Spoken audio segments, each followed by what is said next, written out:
If you ever want to get rid of a body without leaving a trace, find a lake with piranhas in it and dump it there. Not that you should ever do that, but it seems like the perfect way to ensure nothing is left behind. Today we're diving into the depths of nature's most efficient eaters, piranhas. From terrifying encounters to unexpected twists, prepare to be fascinated by the brutal and bizarre world of these aquatic predators.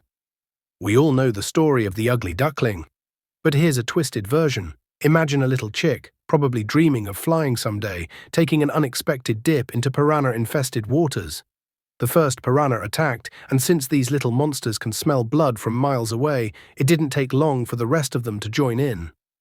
The poor chick had no idea what hit it, and before it could comprehend the danger, it vanished into the piranhas' stomachs, leaving behind only a few floating feathers. Now, picture a squad of piranhas putting on a show that would make competitive eaters jealous. They were handed a dead rat, and it was like watching an underwater Thanksgiving dinner, minus the table manners, of course. The hungry little monsters wasted no time, and thankfully, the rat was already deceased. Two guys stumbled upon a dead cow's head left behind by some predators.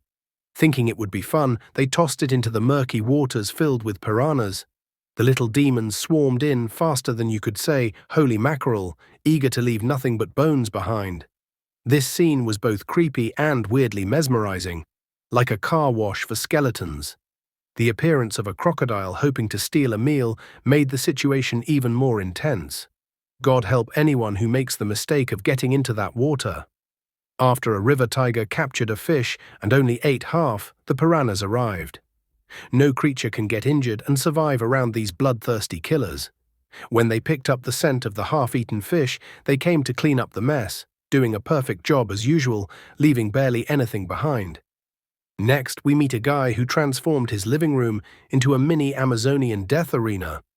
He was keeping a bunch of piranhas in a tank, and they suddenly decided to turn on one of their own. He was quick enough to record the gruesome event. It's hard to argue against keeping these little monsters around when they are willing to eat their own kind.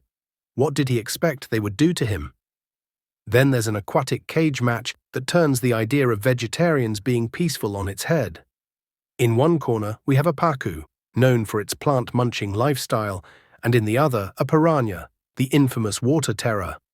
But plot twist, the pacu turned into an MMA fighter against the piranha. It was like watching a linebacker take on a chihuahua, with the chihuahua winning. The pacu managed to survive longer than most would, showing that sometimes even the fiercest predators can be outmatched if you really try. If you're terrified of anacondas, this clip might be a bit therapeutic. It begins with piranhas swimming in murky waters, but then they encounter a young anaconda.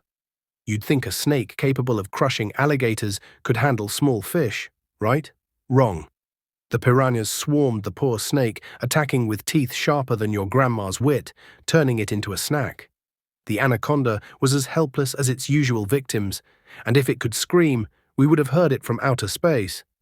What a horrifying way to go, but it's fascinating to witness such shifts in power dynamics. These red-bellied piranhas were having the feast of their lives, with an unlucky carp as the main course. It was like a fish version of being trapped in a haunted house, except the ghosts had teeth and were very hungry. The carp put up a good fight, but it was outmatched, suffering bites from every angle. Imagine being singled out like that.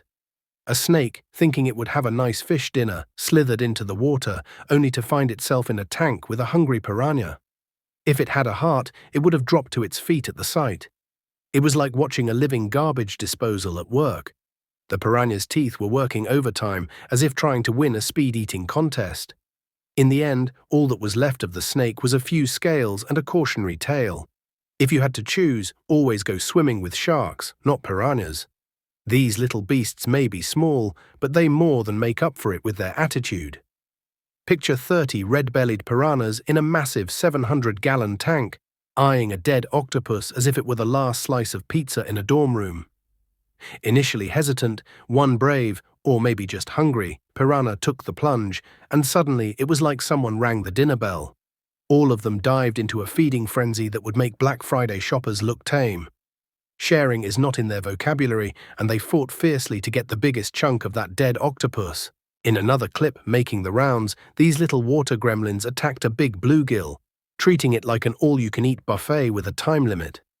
But something strange happened. Even nature's garbage disposals can bite off more than they can chew.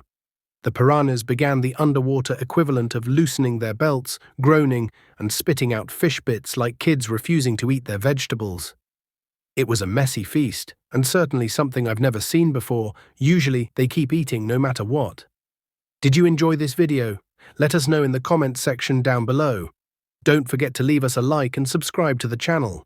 While you're at it, please turn on the notifications bell to get notified when we upload a new video. Thanks for watching and see you in the next one.